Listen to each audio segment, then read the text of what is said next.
Welcome every guy, every guys. Hey, every guy, every gal. Bring your pal. No, not women. This is a man-only show. Talk about the real shit. Right. Like blue jeans and back in the like politics. Back in the good old important like. Right. I don't know. I'm more of like a I'm more of a back in the good old days kind of guy. When all there was to do was whistle and whittle. The W's. You're like an everyday hobbit. Oh, don't even get me started. Just minding their own business. Don't even get me started on hobbits. The Rings of Power. They're the half-foots. Wait, what are they called? The Harfoots. The Hearthfoots. H-A-R. Harfoots. Harfoots. Yeah. The real name for the hobbits. Well, they're like a different because the thing is this is way before the Shire. I'm pretty sure. I don't think the Shire even exists. This is back when the hobbits were homeless. Yeah. Well, yeah. They're a nomadic group. Yeah. And they didn't have the Shire yet. The thing about this Rings of Power show, right, is that it's bad. It's not.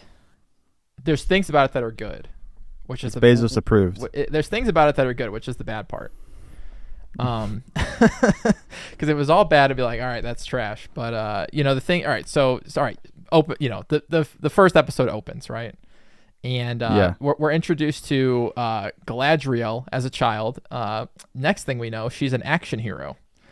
That's not really cohesive with the idea of her character so far as I understand it, and anything that I've ever heard of before this. But we're rolling. But Mason, she's a girl boss. Right. They were like, who's the female elf people know that would be alive thousands of years ago? Oh, the only one is Galadriel. So sounds good. Let's go. Yeah, they were kind of stuck with that, I guess, if they had to go that direction. But it's it's tough, right? Because like I was saying last week, the stuff that Tolkien wrote. He wrote the 4 books, right? The Hobbit, the Lord of the Rings, the Two Towers, right? And the Return of the King, of course. Don't forget that one. And he wrote them, right? To be very he wrote them very well to be specifically the story that he told. You know what I'm saying? And all this other shit, right? He wrote all this other shit, but it was really just world building that to make the Hobbit feel. Or to make the Lord of the Rings books feel as organic as possible, to build. It's backstory to build the world. It's right. Yeah, it's backstory, but the deeper you go into that backstory, the less interesting it is, in my opinion. Yeah, it's just the whole problem with a prequel in general. It's just kind of not as exciting as the main event. Right, and it's not as exciting as the main event, but the Hobbit was exciting because it's it's a good story, that if when you're watching the Hobbit movies, right, not that they were good, but they're better than this in my opinion.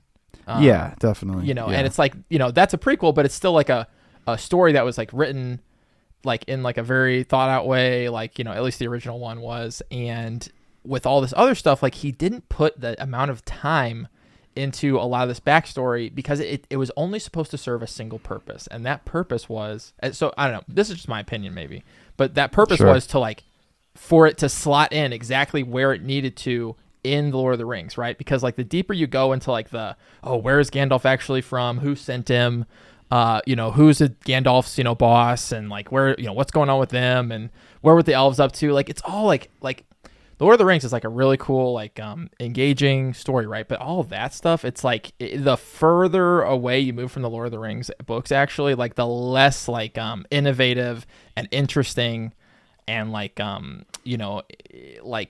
creative in some ways the other stuff gets, because he was focusing his energy, right, his force, his tremendous writing force on those books. You know what I'm saying? And it's it would be good if they could just take that kind of basic story and develop it further, or make the characters interesting, or make the motivations clear. Right. But everything I've seen from the show, I've watched an episode and a half, and I literally couldn't get through the second episode. I was just I'm so bored. The dialogue is so nothing. Yeah, the dialogue is tough, right? Because it's I will say, I think that like, I don't know. I literally watched the first episode and then like half of the second episode today. Because I was There's like 3 out now. It's like I'm not gonna. Maybe when it's all done, I'll watch it all in one go. I don't know. Yeah. I was hesitant to start it in the first place, because it's like I was worried that I would like want to watch it, and like recently the only time I've had to watch stuff is like in the evening with Mackenzie, and I can't really watch something that she doesn't want to watch, unless I really man up and put my foot down, But then she might beat me, so it's dicey on that. I'm just kidding. Domestic violence is no joke, even when it's visited upon men, and especially unless you deserve it, especially me. Then it's funny. Right. Yeah, I really start mouthing off, and then she's got no other choice. So. You leave her with very few options. Yeah. I'm lucky I get off as easy as I do, honestly. So yeah, she's like gonna pop any minute now. She could pop right on this podcast. Could be. Yeah. Cindy, you might have to run out of here. She's 10 months the other day, pregnant. Yeah, that's what they pregnant. That's what they tell. That's what they tell you. Like when you compare like the the conception date to the the dates on the calendar. But I don't know if I really. That's true. I don't know if I really, buy into the whole calendar thing. Elephants are pregnant for 2 years. Right. I just don't know if I really buy into the whole calendar thing in the first place. Like, you're telling me that there was days before this one and there'll be days after it, and I don't know. Well, it's kind of based on the rotation of our planet. Yeah. That's a whole. I learned a lot from Moonfall last night. I was watching that. That's a whole nother. A lot of good science in that movie. That's a whole nother kit and caboodle. Let's not even get started on the rotation of the rotation of our planet. It just doesn't it doesn't sound out. Like the empirical evidence shows that the ocean is held in by a 300-foot wall of ice, and it's more of a toroidal energy plane above us. Oh my god, I didn't even think about that. The flat earthers probably hate Moonfall. It's all about the planets and shit. Yeah. And like the moon being real and yeah, it's it's actually not real. Talk about nightmare. They might actually love the movie. I mean, it's all about how the moon is a megastructure that was built by aliens. Oh, it's a big government cover up. Okay, yeah. Talk about nightmare fuel. It's like a hollow structure. Yeah, well, it's been built around a dwarf white star or some shit. That's got to be tough for them, right? Because on one hand, it's the moon's not real, but on the other hand, I think the plot of the movie implies that the Earth is a sphere. So right, yeah, he shows the Earth multiple times. Right, it's definitely a sphere. But here's the thing, right? On your screen, right, is the image ever not flat? That's so true. That's a good point. Yeah. Is Middle Earth like what's going on with Middle Earth? That's what I want to know. Yeah, the real world. Here's the thing, my my opinion, right, is it's kind of with Lord of the Rings, other than the story and some of the backstory detail, it's better don't ask, don't tell, because if it wasn't mentioned directly in the dialogue or the descriptions of the book, the Silmarillion. It really, yeah, right. The Silmarillion. It's cool if you really kind of banal stories, fantasy stories, but they're nowhere near on the same level as Lord of the Rings or I don't know, the Little Red Hen maybe. Charlotte's Web, yeah, that one's really slamming it, and because I cry every time. And here's the thing, right? I think his kids kind of get that, and that's why, or the people that were in charge of his estate, his son, I think, was up until he passed away semi recently within the last couple of years, but I think they get that, and that's why they wouldn't release that stuff to be adapted, because it's not a story that, what's the story? They sold some of it but not all of it? Is that the idea? Yeah, right. They up it, at least for a long time. I don't know, I'm not the most up to date, right, on the what's the word I'm looking for here, the situation, right, the legal situation, the legal situation revolving around the IP, the legal mumbo jumbo, right. But so far as I understand, for a long time, it might still be this way, yeah, they weren't allowed to do stuff with the Silmarillion or his extended works. Right. That was just, beyond the Lord of the Rings and the Hobbit. But, maybe maybe that changed. I think somebody different is in charge of the estate now that's younger, and maybe because, they're young, right? And so they want money. Oh, yeah. I mean, eventually the old will be eaten by the young. Right. The old guard will pass away. Yeah. Not to mention that movie, The Old Guard. I was reading some sort of interview with Peter Jackson, and he was talking about how, like, he really, like, dropped the ball on the Hobbit movies, because, like, he, like, originally wasn't going to be the director of them. I'll like, say Guillermo del Toro was, and then he, like, had to pick it up and make them, like, really fast, apparently. Like, the studio was pressuring him to, like, make them in, like, a really quick amount of time. Fucking, so, like, he, like, studio. made them like way too fast or something, and then he's like, yeah, like, I wish they had turned out better or whatever, and I was burnt out. Bro, you took like a children's book and you made it into 3 separate movies. Like, how? I think that was a studio mandate. How rushed could it have been? Yeah, right. They only had a few days to shoot each movie. Oh shit! Get him on the green. Get him on the green screen. Dude, fucking Dougal was one of the dwarves. Yeah, man. He's like Dwalin or yeah, something. the one with like the hammer, right? Like and then he's in House of the Dragon as well. Isn't he the one with like? Yeah, I think he's the one with the hammer. Yeah. He's like the macho one.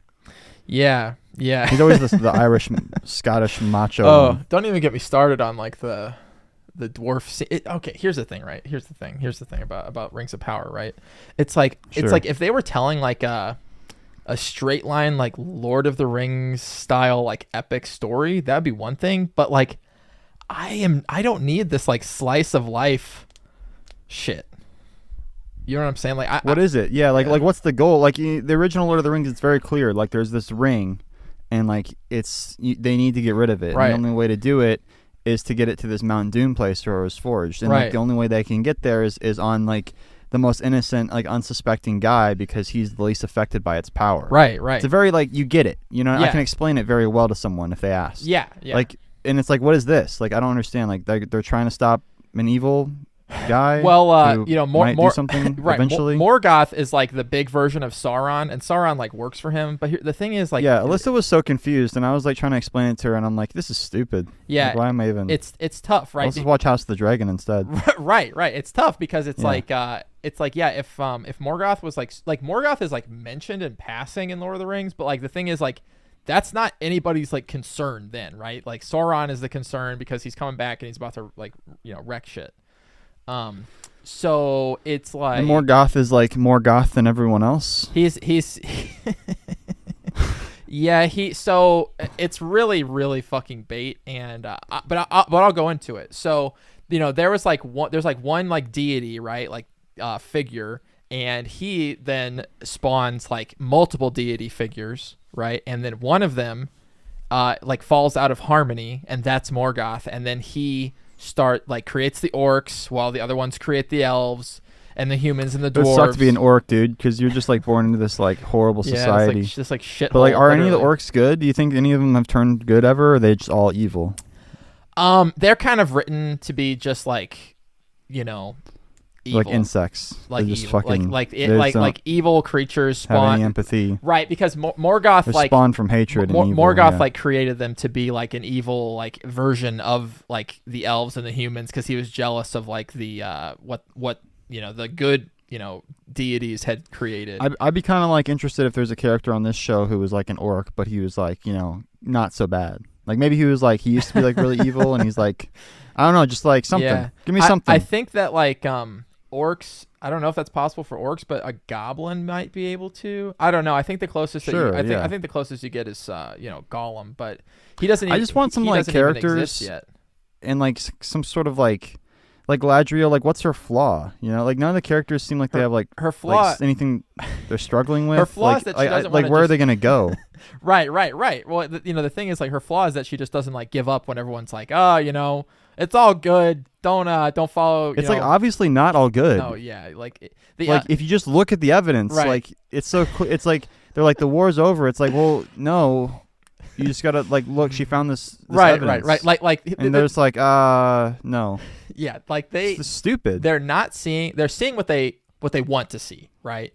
That's the thing. They're not seeing what Yeah, they don't want to see, which is right in front of them, which is that, oh, wait a minute, Sauron wasn't vanquished. Oh. Yeah, like obviously, like they did the same thing with like Voldemort in Harry Potter. Like none of the fucking wizards like, hey, how about we round up a bunch of guys and go find his ass and fucking put him down? Right, like it shouldn't have to be the Ministry of Magic's like main objective. Yeah, you'd think, right? So he doesn't fucking gain power and come back. You would think like that exactly what happened. Right, but if you're Cornelius, well, the thing is, like, I think that's if you're Cornelius Fudge, Politics. right, you've blundered the whole thing because of your political. I feel like maybe like they should have gotten more into the elf politics instead of just being like, oh, like we just don't feel like it. I don't. There should have been something more there to like understand like why they weren't like going after him. Yeah, but like honestly, like yes and no. Honestly, like I don't want to hear more about the elf politics because anything that they would like think up would be like some contrivance that would not be good. I feel like. Did you like the young Elrond? No, I don't like him yet. He was okay. He's okay. He's okay. The guy that's playing him, he looks like an elf. Yeah, well, Elrond is actually half elven. I heard about that. Yeah, he's like he's a mudblood. Well, Elrond half elven. He. I'm starting to get my lore mixed up. Hold on, I just finished all the Harry Potter movies on Peacock. Oh, you watched? It's quite an experience. You watched those? Yeah, so like on Peacock, they are edited for time, and the aspect ratio is reformatted. Yeah. It's the TV version, and there's also added scenes. There's scenes I've never seen before. Wait, what? And like, there's a scene in the Deathly Hallows Part 1 where like Harry and Ron are like chasing each other around the forest, like shooting spells at each other, just like fucking around. And I'm like, I thought I was tripping. I'm like, have I ever seen this scene before? This is like a brand new scene. Yeah, I guess. And then like, Ron goes a little bit too hard on Harry with his spells, and Harry's like, oh, like you're like being really aggro, Ron. Like kind of like there's no dialogue. It's like a bunch of looks are exchanged. It's like lead up to Ron like getting all pissy and leaving. Yeah, but that was cut from the theatrical movie, but I guess they put it back in for the TV version. For good reason. That sounds like not a good scene. It was somewhat erotic. Like I thought maybe if you're trying to get hard, it sounds like it would be good. It was kind of a good scene. There was like a scene with Luna, like after Dobby died at the beginning of the Deathly Hallows Part 2, where you know how like it cuts to Bellatrix, like Hermione Bellatrix, like just walking up, like from they're inside the house talking to the Griphook or whatever. Yeah. Then they're like, we gotta go break into Gringotts. And then it cuts, and it's like she's just walking up as Bellatrix. Yeah. Like there's a whole scene with Luna where Harry talks to Luna before she walks up, and I've literally never seen this scene before. Oh, that's funny. Sounds like about Dobby kind of. Oh yeah, that sounds like a good addition. And they probably put what like all the scenes that were like new. I was like, oh yeah, I'm down for this. Like I'll take a Harry Potter extended cut. And I was like, is there a Harry Potter extended cut? And it's like, no, this is the TV version. There's two different cuts of the film apparently. There's like the TV version. What a nightmare! It's like why would you remove scenes if you're going to add scenes? Someone should go in and take out like the fades to black and just like I bet somebody has and then just like. So you can like watch the extended cut. Yeah, with the extra need scenes. Like Yeah, I mean, then it's like the aspect ratio is still fucked. Though. Oh yeah, the aspect ratio. That's right. I forgot about that. Yeah, it's the thing about only JK's got the hard copies. And boy, got it all. And boy, do they get her hard. So yeah, with the Rings of Power, it's like okay, it starts off, it's like she's like, she's like a little kid, and then she's like, then the war or whatever, and like the elves like I liked it at the beginning with like her brother, like at least there was something there, like she's got a brother, right, a little something, but then it's like this guy that like somehow like we're supposed to build like an emotional attachment to this guy from literally one scene. He was like nice to her. I was kind of confused because I was like, aren't the elves like all like nice? I don't know, like why would some of the elves be like mean to her? That's just bait. That's just something that they wrote in. To like so they're like basically in heaven, so like why would there be any conflict? I don't know, it's just weird. Yeah, it's but then he's like all boats something they swim through the ocean. Well Valinor does fall and stuff, but I guess this is before. This is actually before the fall of Valinor. I think. Wait, no, it's not. Do you think visually it was a good show? There's times when I'm like, okay, this is a good scene, but like the thing is, it just looks way too digital. That's kind of how I was feeling too. Like, I mean, you can tell they put a lot of money into the production, but I also feel like everyone's been singing its praises in the visual department, but I'm like, it's not really that great visually. Like, I think House of the Dragon looks better than this show. House of the Dragon looks more like looks like more of a film. Yeah, it looks more real, and it looks more real. And this is too clear. Everything's in focus and colorful. Yeah, and it's like, and I get that, wanting to do the whole colorful thing and stuff, but like, it should be a little more muted, and it should be a little. Yeah. It should not look as digital. Like, the special effects are serviceable. Like, they're as good as you would expect them to be. Right. It's just kind of the creative direction. It's just, yeah, like it's like what they have on the set, and like what they're like, the actual stuff on the screen is good, but it's like the way that it's like coming, from what they're, it's like what they're shooting is good, but then it's what they're doing to it in post or not doing to it in post, and like not, using film, I don't know, or something that could look kind of like they were using film. Yeah, it could look a lot more organic, and that would be it would be less distracting for me, but I think most people don't care about that at all. Yeah, it's not a huge aspect. The more important thing is just like the dialogue and like the story and the characters and their relationships and like their growth. The dialogue for the elves is like so far trash. Like, I was so bored. Like, 1 minute they're like being all like elf-like, and then the next minute they're like saying like shit that like, and like being like weird in ways that I don't think that the elves that we've come to know, so far, from the Lord of the Rings, I don't think they would, It's very close to like the original Peter Jackson, and it's almost like they kind of needed to do something to like stand out or be different from the Peter Jackson. Right. And it's that, because that would actually be kind of interesting if they like kind of approach the elves in a different way, or if they approached like the hobbits. One of the things I keep hearing about is like people are mad about the various races being represented or whatever. Right. And I was thinking like it does not make sense that like this small, kind of group of hobbits would have all these different like ethnic backgrounds, you know what I mean? But like, why not make all the hobbits black, or like do something like that? Yeah. Because like, why would they all be mixed if they're all like kind of just breeding with each other? Like, so at some point there are two groups of hobbits, like black hobbits and white hobbits, and they mix together. Well, there's actually at some point. there's three distinct like types of hobbits. Okay. There's the Harfoots, and then there's two other ones. I don't know a whole lot about it because it's not really relevant to the books. It's mentioned, right? All this stuff is mentioned like organically in like, or a lot of this stuff, right, is mentioned organically in passing, right? Like, it's not like, oh, there's Harfoots and there's, blah blah blah and blah blah blah, and they came from here and they did, it's sure. Like it's like the characters have in the books, the characters have conversations that make sense for them to have, like, for the character. They're not like info dumping. That's one thing about the books, is like they don't do info dumps. It's really good in the way it tells you what's going on without dumping the information on you, like, oh, this is why and this is how, and it all makes sense. Yeah, that's why like you really need the Galadriel like kind of opening, like with the voiceover. Yeah, it's just like in the original movie. I mean. Right. Yeah, right. It really sets everything up really well. For, right, like, the viewer. Right. Definitely. And but the thing is, like, if you would eventually know what was going on, like, without that. Like, sure. Once you get to the Council, it would just Elrond, be like. Yeah, it would just be more confusing, but for the average viewer. But I like the intro where they like tell you all the stuff. Like it hypes it up and makes it feel like really epic at first. Yeah.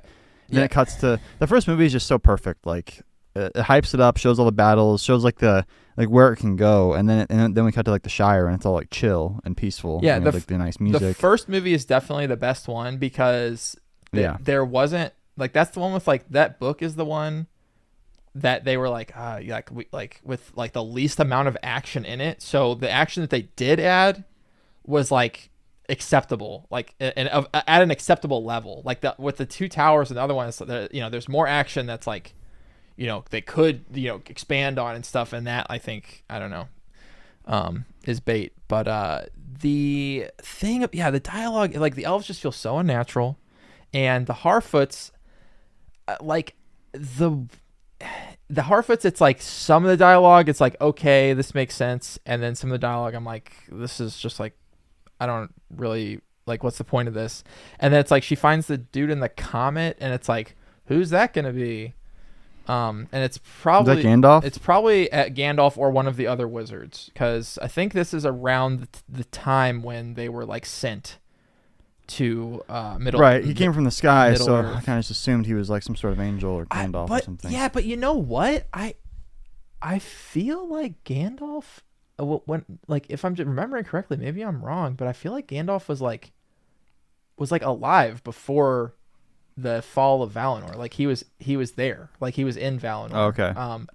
Maybe I'm Maybe wrong. it's just another angel. Yeah. Well. Yeah, I kind of don't want it to be Gandalf. Like, Right. I kind of just want them to create their own story. Right. Like, I don't really want to well, have all. there's multiple wizards that did not show themselves in the movies.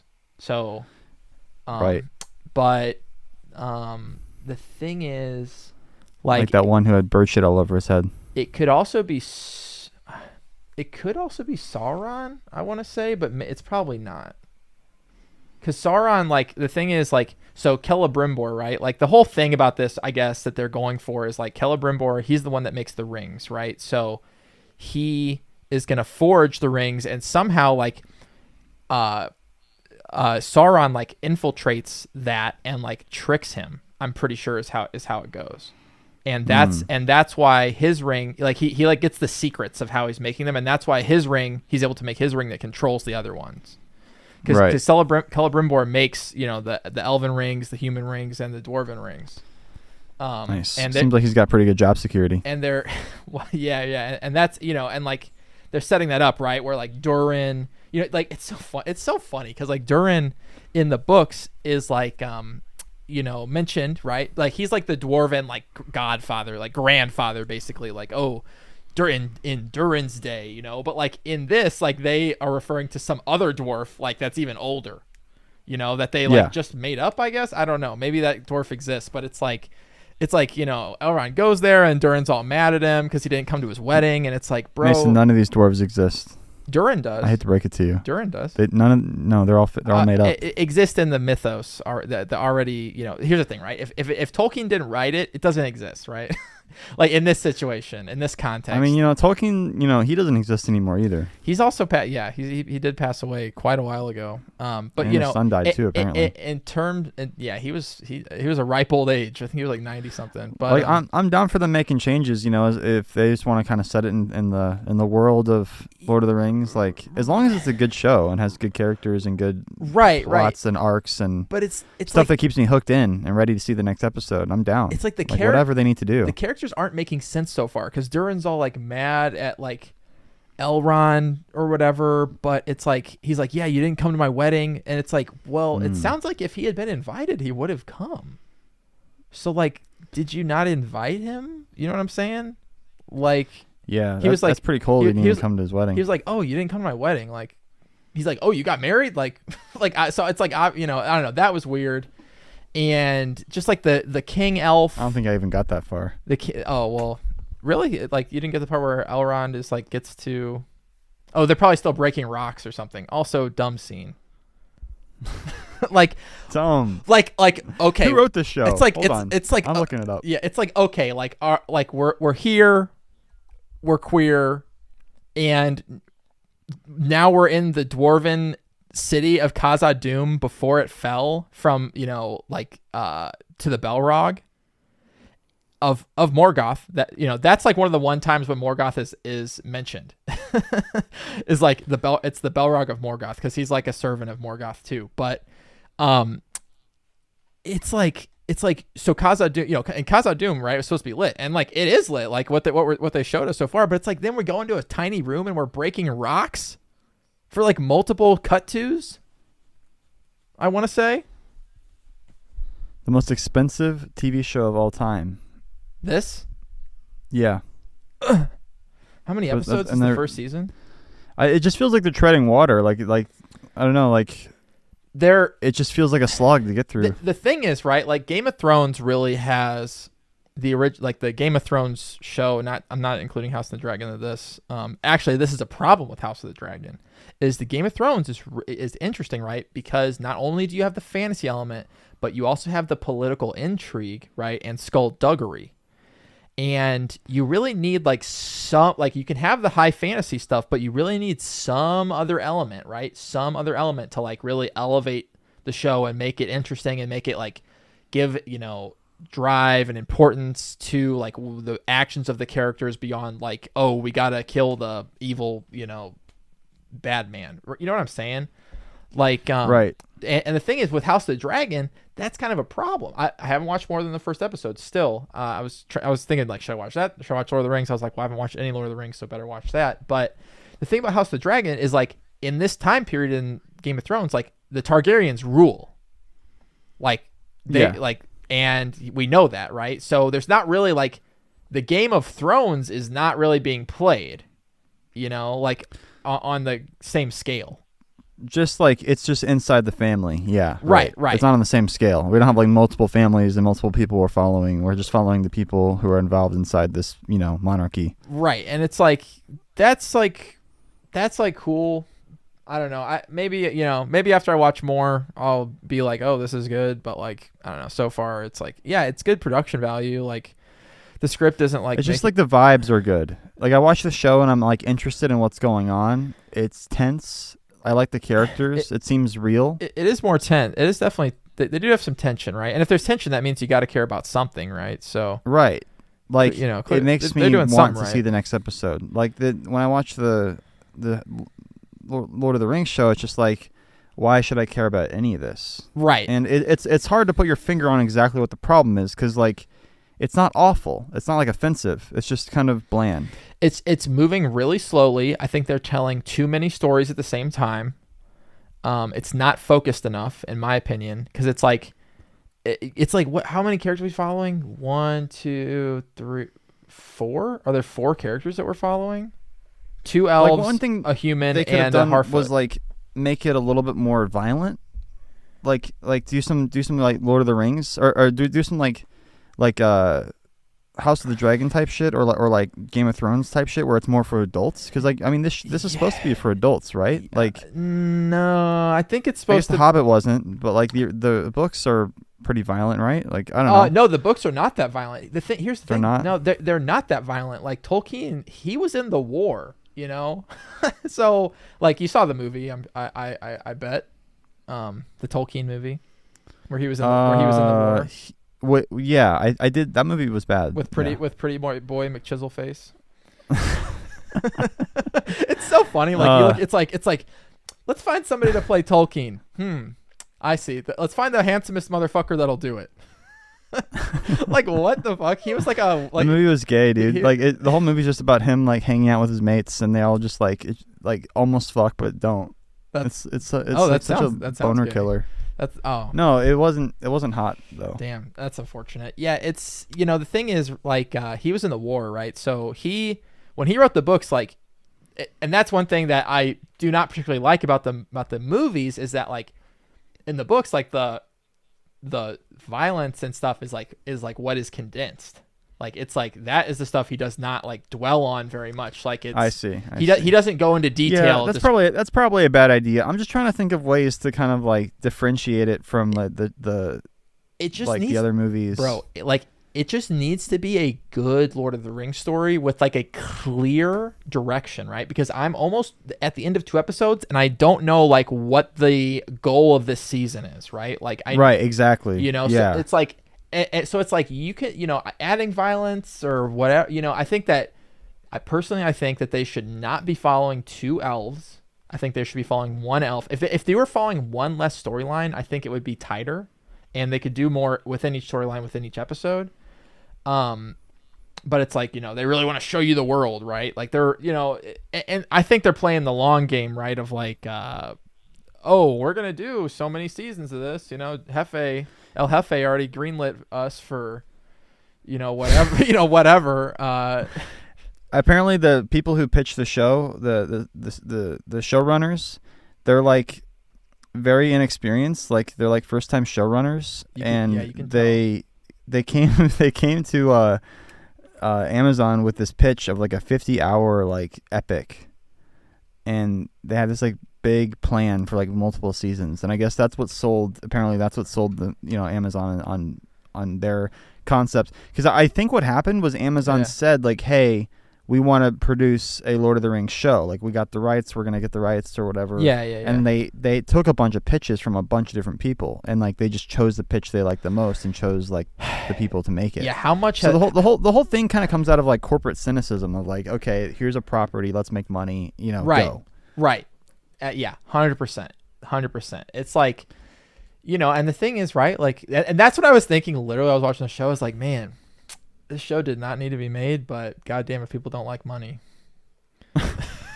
Yeah, I mean, like, I if it was good, it'd be one thing, but like, yeah, I don't know. It's just kind of yeah, you when it's not so good, you keep thinking about that, and you're just like, man, like, this is just it's a really expensive thing that, and then people keep saying like, oh, maybe it'll get better. And I'm just like, I can tell after like the first episode and a half, like, I don't care about this. Like, I probably will just binge through the entire first season once it's all the way done. Yeah, right. Just for the fuck of it, because I got shit I gotta do. Just the fuck, yeah.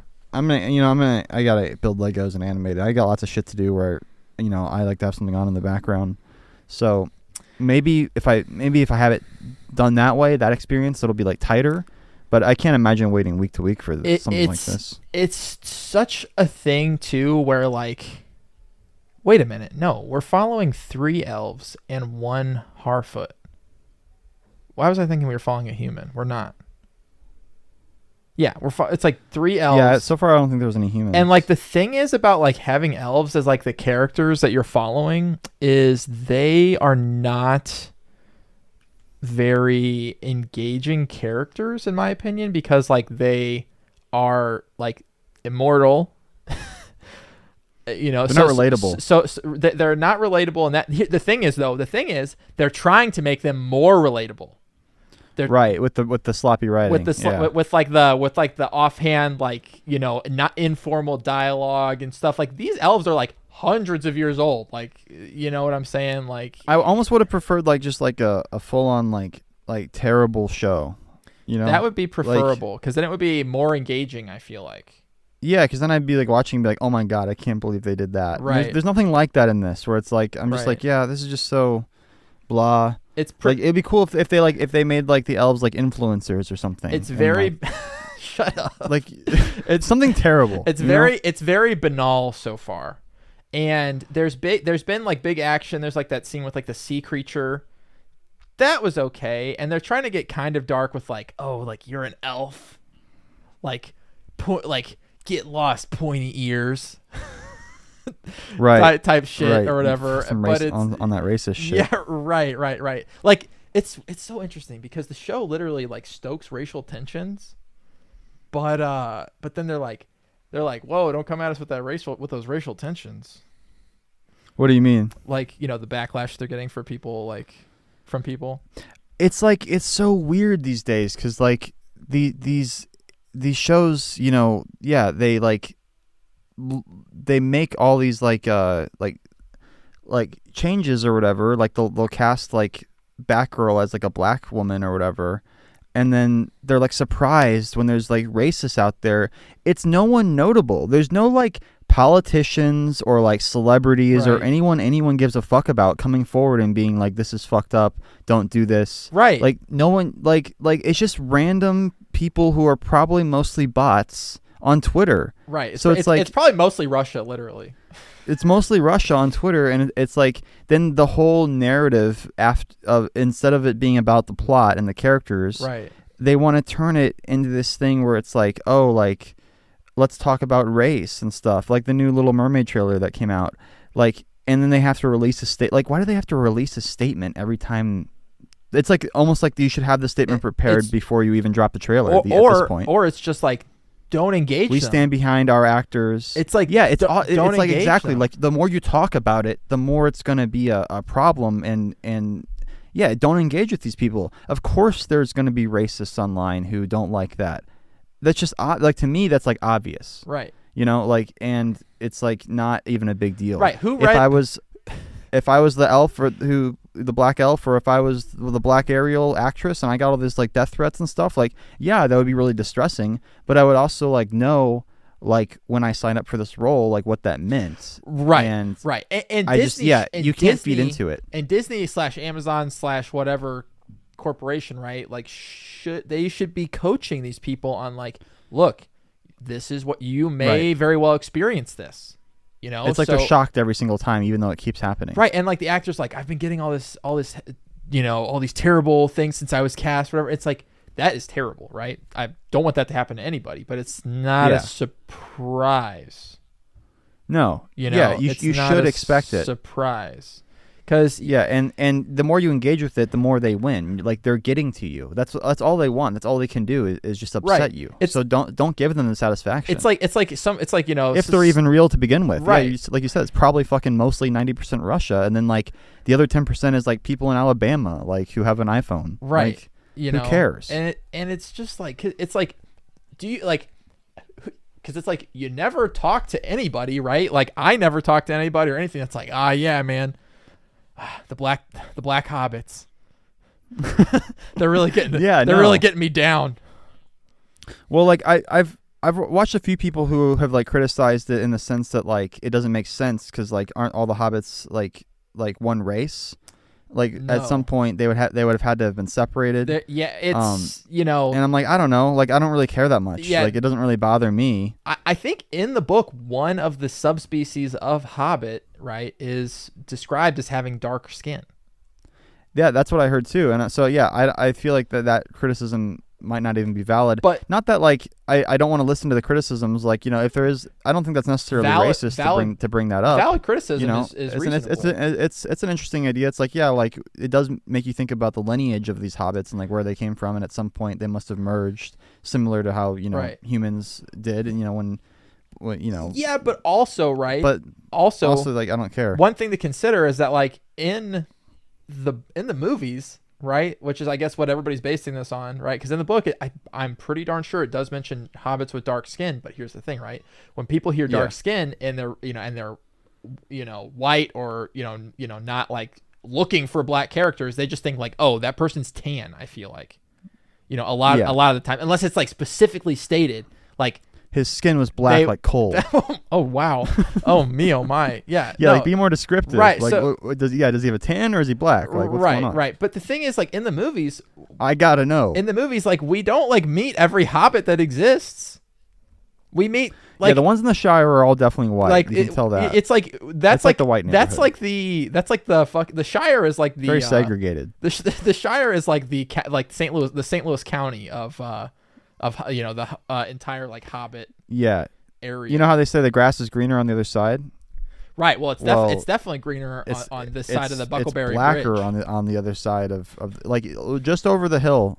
Yeah. You mean over in Buckland. Just you go to the Shire, you know, and then you go over the hill of the Shire, and that's the black neighborhood. And we just never really went over there. It's like past like the train tracks, and you know, like they're more like depressed like economically due to redlining. And it's fucked over there. We just don't go over there because we don't want to get too political. Yeah, Peter Jackson, like he wouldn't hear a word of going over to you know the ferry. Well, the thing is like I was thinking about that. And I'm like, they should have just made all the hobbits black. That would have been cooler. I don't know, something. Give me something. It's also weird because like I feel like the hobbit character we're following, like the young girl, like her mom is like melanated somehow, but she does not seem to be at all. Melanated. She doesn't. Well, I don't know. If she's black or Hispanic or I don't know. So I don't think it really matters to people anymore. Like they're just like cast whoever. Like if anyone has a criticism for it, they're just racist. Well, like, yeah, it's just weird because like the girl, it's like you have all these like dark hobbits, right? You know, not like in Pokemon where it's like, you know, dark Gengar, dark Jolteon. You know, it's like these aren't the evil versions of hobbits. Like you just have like darker skinned hobbits, right? And that's fine, but like it's just weird that the one that they chose that you are following like seems like Nori Brandyfoot. Yeah, right. Yeah, Nori.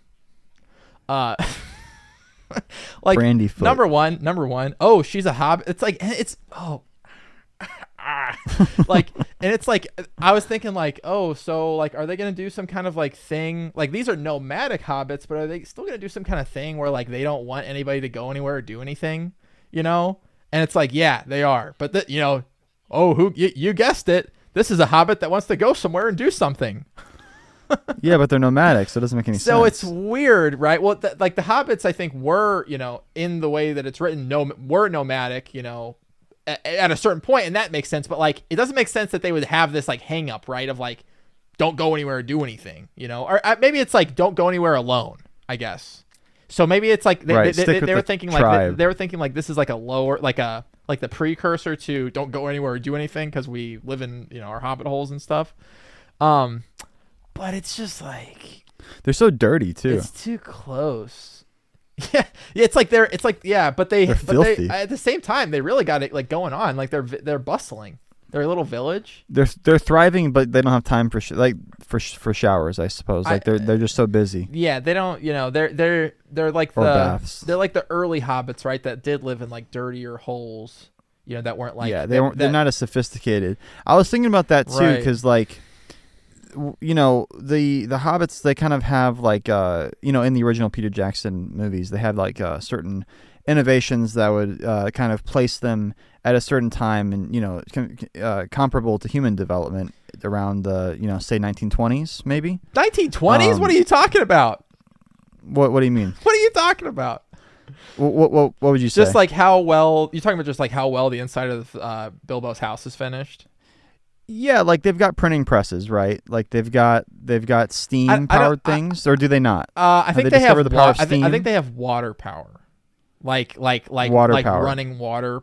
Like so you place them at the towards the end of the 1800s, maybe. No, I'm not saying they have like running water in their homes. I'm saying like they have like they can use like a water mills, like a mill and stuff. Yeah, I would say that they're more like late 1700s. It's tough, right? Because like.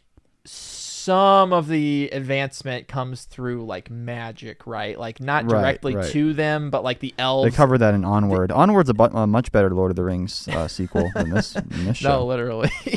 The elves have existed, and like the Dunedain, like Aragorn, right? Like it doesn't really talk about it in the movie, but Aragorn is like one of the Dunedain who's descended from the elves. So Aragorn is actually descended from Elrond. Which is funny when he marries Elrond's daughter. It's really far removed. It is. Many generations of men at least. Well, but not as many as you would think, because the Dunedain live like much longer than normal humans. Right. Because they are like have elven blood or whatever. But the thing is, like, they protect the Shire. Like they're not just Aragorn, but like a whole bunch of other Dunedain. That's why the Shire is nice. Because the Dunedain like patrol its borders and like protect the Shire, they keep it lit. Like the whole Hobbit like area that they like live in. I can't remember what that area is called. Hobbiton? Oh wait, no. I think the Shire. There's Hobbiton and then there's the Shire. One of them is the greater area, and like another one is like the area where Bilbo and lives and stuff. I think maybe I don't know. Geography's never been my super strong suit, but. Especially fictional geography. I'm probably better at fictional geography. Yeah, we're probably better at that actually. Yeah. But so like in terms of their level of development, it's like their houses are really nice, but they're still on like candles and like wicks and like candles and Sure, they haven't discovered like electricity yet. Wells and stuff like that. So it's it's tricky. They're like like settler, like 1850s like settlers or something, That's the thing. Like that's kind of to my point is like regardless, it could be a few hundred years behind us or like 1,000, but it's like you would expect them from this point on to be far more advanced once you get to the actual Lord of the Rings story. Like they wouldn't just be like kind of stuck in place. Like they're still like how they are thousands of years later, and it's like if this was human culture, then we would be like in the future basically. Right. Like they would have discovered the light bulb, they would have had the Industrial Revolution, right? Well, like you would think. Well, I don't know. Well, that just makes me feel like the hobbits are stupid or something. Well, there's like the thing is like there's like a really big shakeup when Sauron like actually unleashes his ring, and then like there's like this whole war, kind of like the Dark Ages. There's like this whole war and stuff, so it's like that war at the beginning of the Lord of the Rings movies that like Elrond is fighting and like where they cut off the hand, like that's like way after this, You know, that's like way after the Rings of Power. So how long did that war last for? I don't know how long it lasted, but that it takes place like way after, because like that's like after, you know, like Gondor exists and stuff. I don't think Gondor exists in this. Maybe I'm wrong. I haven't seen. Maybe they should have just done a show like that takes place after Lord of the Rings. Or like, why do they have to do this something, prequel thing? or just like, I don't know. Yeah, it's weird. You want to do a big, like, expensive fantasy epic show that, like, that's your mandate, you know. Right. And it makes sense to piggyback off the success of the Tolkien stuff, because that's right. you know, had proven success in the past. But yeah, I feel like now you're kind of tied to like this whole like story, but not really. I don't know. Like, it would just be more interesting and exciting. Yeah, I was thinking if about they that. just kind of went forward from the Lord of the Rings. Yeah, I was thinking about that too, because it's like, but the thing is, if you're going forward from the Lord of the Rings, then like there's no more elves because they all left. They all leave. I would have been cool if they adapted, like, straight up readapted Lord of the Rings, just redid the Peter Jackson. That movies. would have been super cool, you know, or like do like. I know it sounds kind of derivative, but like if they had done like a whole season on just the Fellowship, yeah, like that'd be 10 cool. hours or 10 hours plus, That'd be and cool. really like adapted the books like very much more deeply and true to like the script than, like, you know, Jackson did, obviously. Right. That would at least be like their own take on it. It would be similar to, you know, the Jackson stuff, but it would also, you could have new designs for each character, new actors. Right. It would be like a completely different telling of the story. Yeah. Yeah, definitely. Or even do create an original story that takes place like following like Aragorn before the events of the Lord of the Rings. You know what I'm saying? Like following, Sure. You know, Gandalf and How did he get his name? Gandalf and all of his stuff, you know, like just there's stories that exist, you know, like Elrond's sons like are cool characters. Like, I don't know. It's just tough because they really wanted to do something really long, and like you know, because the thing is, right, like they're taking like stuff that's like been described like very briefly by Tolkien, and they're going like, you know, and like just really expanding it and like going, you know, sure. Oh, how did Celebrimbor like build the tower where he, you know, forged the rings of power, you know, like, oh, it was Durin's folk, like, you know, they came from under the you know, the mountain of Khazad-dûm at the behest of Elrond, and it's like okay, like, is this like the world's most expensive RPG ever? Bro, it's. I think it is. Yeah, I mean, it's gotta be. It's just tough, right? Because like there's some things that are like, okay, like this could be good, but they're trying to tell too many stories. Like this story about like the guy, like the elf in the East, are like with the chick, and like then like that kid looks like it's his son.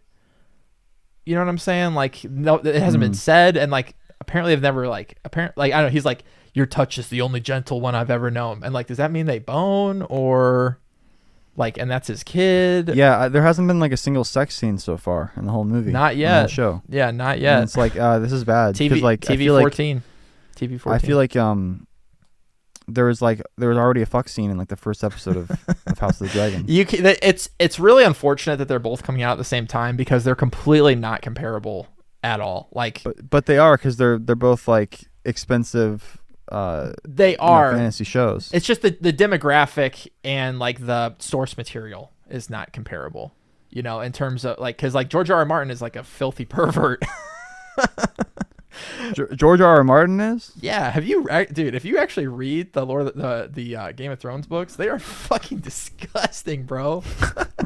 They are disgusting. Like, I do want to read them one day. They sound really good. The audiobooks are good. I'd recommend the audiobooks. You know, and I mean, they go forever, you know, until they, yeah. You know, and they're I kind of good. like, I don't really like reading like fictional books like in audiobook form. It kind of like throws me off. Yeah. I like it. I'd rather like sit down and read them. It's tough. I don't know. I find that when I first start them, it's like, but then like once I know like each distinct character, by the way that the voice actors like doing them, if they're good, then like it becomes like a lot, like then they become good. So it's like there's like kind of a threshold. Yeah, you gotta. Yeah, right. That has to be reached past to like that threshold. be able to like listen to it and like do something else, because like if you're listening to an audiobook, you're obviously doing something else. Yeah, right. But like still like absorb it and be able to, you know what's going on. But yeah, it's just like I don't know. I'm gonna watch it if for only to be able to talk about it, but I'm really not impressed by where it's going and by how long I think it's gonna take to get there. That's the discouraging thing. Like I feel like to get anywhere, it's gonna take fucking forever. And I get that feeling too. Like they're really like taking their time laying the groundwork, and it's like you got to hook me in the first few episodes. And they were trying to. They were trying to with it's like okay when it first started, I was like, okay, like is this going to be like is there at least gonna be one driving storyline, of her like chasing down Sauron? But it's like, oh wait a minute, like she's chasing him down, and then all the people that are with her are like, too much. We're good. We live forever, but not forever. Like what the fuck? Yeah, it's like that was whole scene at the beginning was weird because they're like, you got all the way here, you might as well fucking try to figure out what's going on. No, literally, it's like you've been looking for this, right? For this specifically, and then it's like you're gonna this whole time, and like now you're here, and it's like now this is when you're gonna back out, right? When we finally got here, when you've apparently been doing it for hundreds of years. Yeah, like they just like had enough of that exact moment. That's when you drop us into the story when they've been doing it for hundreds of years and they decide we're done. Like as the writer, you got to think like, is this the best story I can tell with the time allowed? Like, yeah. Oh yeah. I was gonna look up the writers. Oh man, just to kind of get an idea of what's going on. I'm like, here. Okay, like a ragtag band of elves, but then it's like even like the action and that action scene, like how many backwards sword slashes did she use? Like sword slashes where like the camera, like she's facing the camera, but like her sword is like behind her, and she's like I know it reminded me of like I don't know like 2003 or something. Like it reminded me like of the Blade trilogy or like Daredevil the movie. Yeah, it kind of reminded me kind of like these like pseudo Matrix movies like that are like inspired by the Matrix but don't do it as well. I was gonna say, well, here's the thing, right? I was gonna say it reminded me of the most recent pseudo Matrix movie, The Matrix Resurrected. Yeah, that was It really reminded. It was probably a little bit better than that. It was a little bit better than that. Which one? I'll give it that. Which was better? The Rings of Power was better than I'm not disagreeing. That was like the worst movie I've seen in like a really long time. Yeah, because I hesitate to even really call it a movie because I think the whole movie was made as like a practical joke on the studio. Like I'm not even joking. Like I think it was made out of complete malice and spite from Lana Wachowski. Like they really. But here's the thing, right? Like didn't Kashin still like drink like just slurp it down? Or I don't know if he slurped it down. Tentatively, we should get him on the pod to talk about it. We can make a whole episode about that. Tentatively, he spooned it into his down his gullet at least.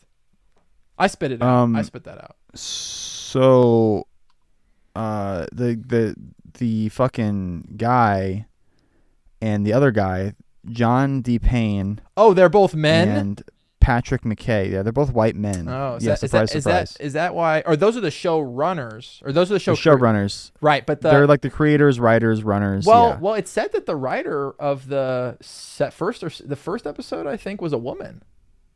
I thought.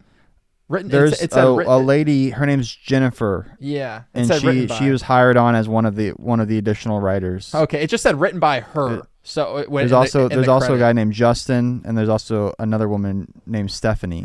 She must have got. So it's these two guys, these two white dudes. Right. Oh, and good. then they hired on a team of writers to help them out. I guess pad it out. Man, we need some padding. Get the writers in here. Get the Hollywood hacks in here. I wish that I wasn't such a unmotivated pile of shit, because like if I had already established myself as like a good writer, hey, in the it's world, never too late, bro. It's never too late. Right. It's never too late. I'm just saying, like, if I had established myself as a good writer in the world at this point, like, I wish I could have been in the room when some of these decisions were made, because I would have been like, we should not do this.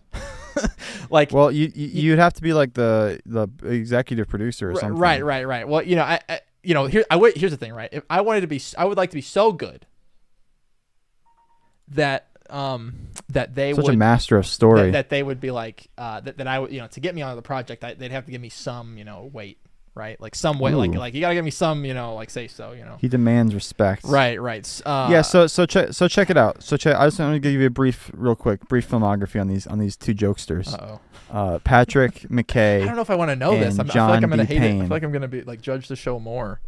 Well, they're basically ghosts. I mean, like the only thing they've ever worked on before this was Star Trek Beyond as writers uncredited, 2016. That's the only other writing credit they have. Who wrote wait a minute. Who wrote this show? Old Man Jenkins. Yeah, it's like, yeah, exactly. Let's see. They have above the Lord of the Rings of Power show, there's a Flash Gordon earlier screenplay announced credit. So I guess they worked on the adaptation of an upcoming Flash Gordon reboot. So I guess really I wouldn't have even had to establish myself as anything. No, exactly. Like you're good. Like just go up to Bezos and pitch him your idea. El Jefe. That's how it works in Hollywood, you know. You call like I remember the director of the new Ghostbusters movie. Not the newest one, the newest one with all the women before that.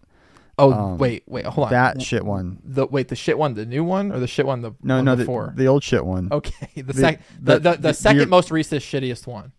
Exactly. Yeah.